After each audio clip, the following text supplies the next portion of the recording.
Hello, hi everyone. I hope you all are well at your home and may Mata Rani bless you all. My dear master, welcome you all in my channel V Group of Healing. Thank you so much for subscribing my channel and thank you so much मेरी videos को like share करने के लिए. My dear masters, तो आज का जो topic है तो वो भी बहुत ही एसेंशियल इम्पॉर्टेंट और हम ये कह सकते हैं कि बहुत आई थिंक बहुत हाईली डिमांडेड होगा, क्योंकि सबको ही हर कोई अपनी स्पिरिचुअल ग्रोथ चाहता है. भाई कौन है जो नहीं चाहता स्पिरिचुअली हाई होना. लेकिन क्या है ना, स्पिरिचुअली हाई होने के बहुत से मेथड हैं, बहुत से टेक्निक्स हैं.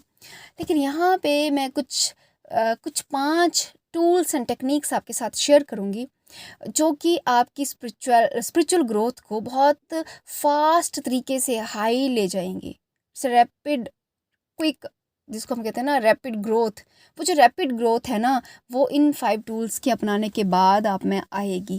तो माय डियर मास्टर, ये 5 टूल वो हैं जो मैंने अपनी स्पिरिचुअल ग्रोथ के लिए अपनाए थे और मुझे बहुत बहुत बहुत स्पीड से इसमें क्या मिली, फिर क्या मिली मुझे, ये इसमें ग्रोथ मिली. ट्राई तो मैं काफ़ी टाइम से कर रही थी, बट क्या था कि उतनी अच्छी ग्रोथ नहीं हो पाई जब मैंने इन टूल्स को यूज़ किया. तो फर्स्ट क्या था मास्टर्स, जो फर्स्ट इम्पॉर्टेंट टूल है स्पिरिचुअल ग्रोथ पाने का, वो है regularity in meditation, regular discipline. लेकिन यहाँ पे मैं एक बात कहना चाहूँगी, आप रेगुलर मेडिटेशन कीजिए irrespective of time and place. मतलब ऐसा नहीं है कि सुबह 4 बजे उठ के मेडिटेशन करनी तो डेली 4 बजे करनी, ना ऐसा नहीं है.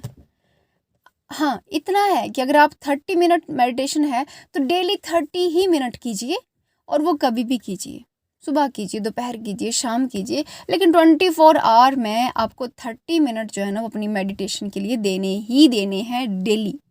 तो फर्स्ट जो टूल है, फर्स्ट जो नियम रूल कह सकते हैं हम इसे, वो है रेगुलर डिसिप्लिन या regularity in meditation. Right master. Second जो इम्पॉर्टेंट टूल है मास्टर, मोस्ट इम्पॉर्टेंट टूल जो हमें एक्चुअली हमारी स्पिरिचुअल ग्रोथ को समझने में हेल्पफुल होता है और हमें एक अलग तरह की विजडम आती है, हमें हर चीज़ को समझने में वो मदद करते हैं, वो है हमारा स्वाध्याय और सज्जन सांगत्य.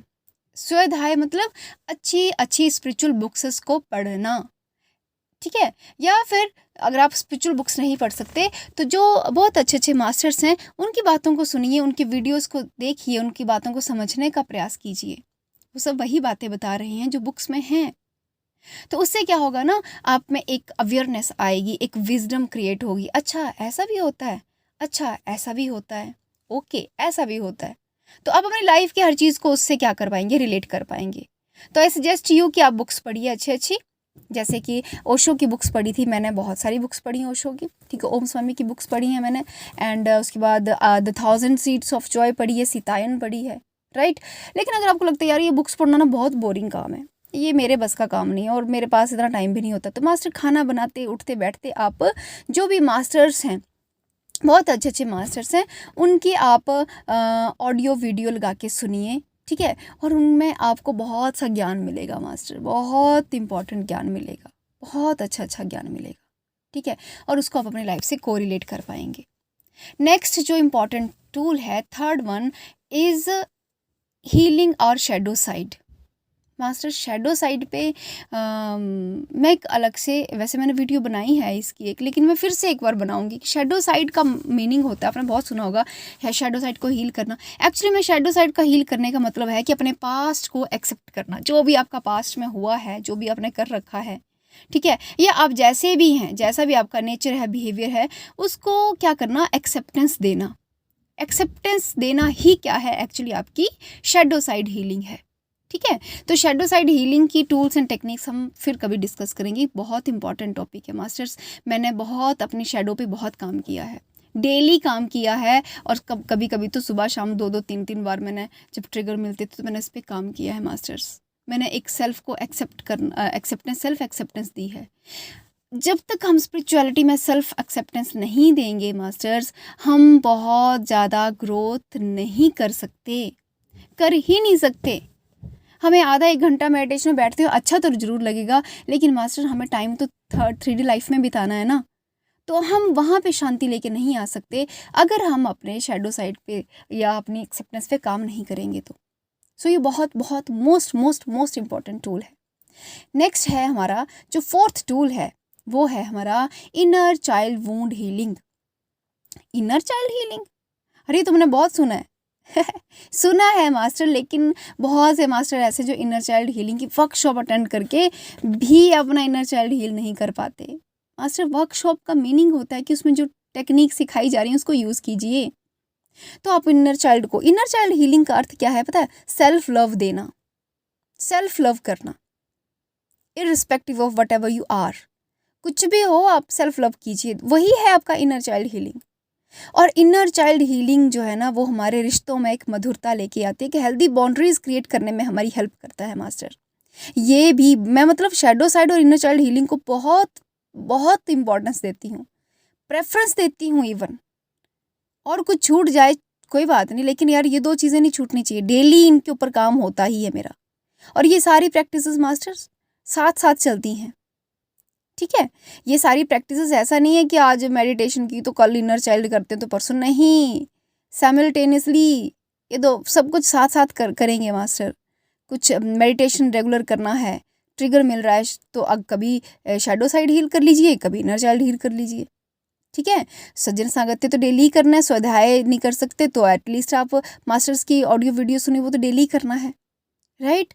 एंड जो लास्ट टूल है मास्टर, वो भी बहुत इम्पॉर्टेंट टूल है और उसे भी आपको डेली ही यूज़ करना है। अगर आप डेली ना कर पाएँ तो कम से कम हफ्ते में 3 बार तो उसको यूज़ करना ही है। और वो टूल है सेल्फ इंट्रोस्पेक्शन। सेल्फ इंट्रोस्पेक्शन देखना है स्पिरिचुअलिटी में मैं पहुँची कहाँ हूँ, क्योंकि मास्टर जब भी हम थोड़ा सा स्पिरिचुअल राइज करते हैं ना, चुपके से स्पिरिचुअल ईगो हमारे अंदर एंटर करती है मास्टर। ये इतनी साइलेंटली आती है कि आप आइडेंटिफाई नहीं कर सकते। और वो कहते हैं ना कि नॉर्मल इगोइस्टिक पर्सन को तो हम उसका आईना दिखाई भी दें, लेकिन स्पिरिचुअलिटी की जो ईगो है ना मास्टर, वो उनको दिखेगी भी नहीं, वो समझ ही नहीं पाएंगे। स्पिरिचुअल ईगो इतनी खतरनाक चीज़ है। तो आप में स्पिरिचुअल ईगो ना आ जाए, इसके लिए बहुत ज़रूरी है लगातार अपने पे इंट्रोस्पेक्शन करना कि कहीं मुझ में ईगो तो नहीं आ रही, मैं अपने आप को बहुत अच्छा तो नहीं समझ रही, दूसरों को कहीं मैं कम तो नहीं समझ रही। आप स्पिरिचुअली कहीं जज तो नहीं कर रहे, I am meditate, I am the best. ये क्या लोग पूजा पाठ करते हैं यार, ये क्या मंत्र चंडी कर रही है, ऐसा नहीं होता यार, ध्यान करो, यही सब कुछ है। नो मास्टर, ये स्पिरिचुअल ईगो है। स्पिरिचुअल ईगो के लिए बहुत इंपॉर्टेंट है अपनी स्पिरिचुअल जर्नी को टाइम टू टाइम चेक करते रहिए, मैं कहाँ पहुँची हूँ। मैंने शैडो साइड इनर वर्क किया, मैंने अपने इनर चाइल्ड हीलिंग किया, मैं स्वाध्याय भी कर रही हूँ, मुझ में विजडम भी आई है, मैं मेडिटेशन भी कर रही हूँ, लेकिन एक समय चेक भी कीजिए कि मैं आगे तो जा रही हूँ लेकिन ईगो तो नहीं आ रही मुझ में। ये बहुत इंपॉर्टेंट है, क्योंकि सब कुछ करने के बावजूद अगर आप में ईगो आ गई ना मास्टर, तो किरे करे किराए पे पानी फिर गया समझो। तो ये 5 टूल जो है मास्टर, ये मैंने अपनी स्पिरिचुअल ग्रोथ में अपनाए हैं और अभी भी अपना ही रही हूँ मास्टर। ये स्पिरिचुअलिटी की जो ग्रोथ है ना, ये कभी रुकती नहीं है। हम हर क्षण हर पल हर चीज़ एक नई सीखते हैं। ये हो सकता है कि कोई आपसे एक कदम आगे हो, कोई आपसे एक कदम पीछे हो, लेकिन हर कोई सीख ही रहा है मास्टर। ये यूनिवर्स इतना वाइड है, इतना बड़ा है, जितना भी हम सीखें उतना कम है।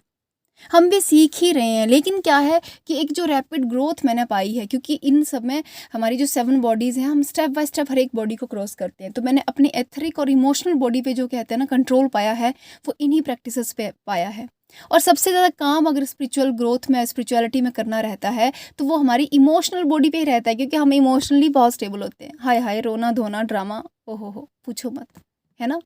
तो स्पिरिचुअलिटी की ग्रोथ के लिए अगर आपने इमोशंस पे काम कर लिया ना मास्टर्स, तो समझो कि आधी जंग फतेह कर लिया आपने। इसका अर्थ है कि आधी जंग फतेह करने का अर्थ है कि आप बहुत स्टेबल हो चुके हैं। अब एक्चुअली में आपको बहुत अच्छे काम करने हैं, एक्चुअली में आपको राइज होना है मास्टर्स। उससे पहले तो हम 3D इमोशनल बॉडी में जब तक हम रहते तब तक 3D से ही लड़े जा रहे हैं। लेकिन ये 5 चीज़ें करने के बाद जब हमारी इमोशनल बॉडी क्लींस होती है ना मास्टर, तो एक अलग लेवल का हमारे सामने डिफ़िकल्टीज आती है, एक अलग लेवल की कॉन्शियसनेस में हम होते हैं। लेकिन उसमें भी हमें सीखना है मास्टर, लेकिन वो कुछ चैलेंजेस अलग तरह के हैं, उसके लिए हमें अलग तरह से काम करना है। Right master? So I hope आपको समझ आया होगा। ये आपको कोई क्वेश्चन क्वेरी कुछ भी पूछना हो master, you are free to ask any time. Thank you, thank you, thank you so much.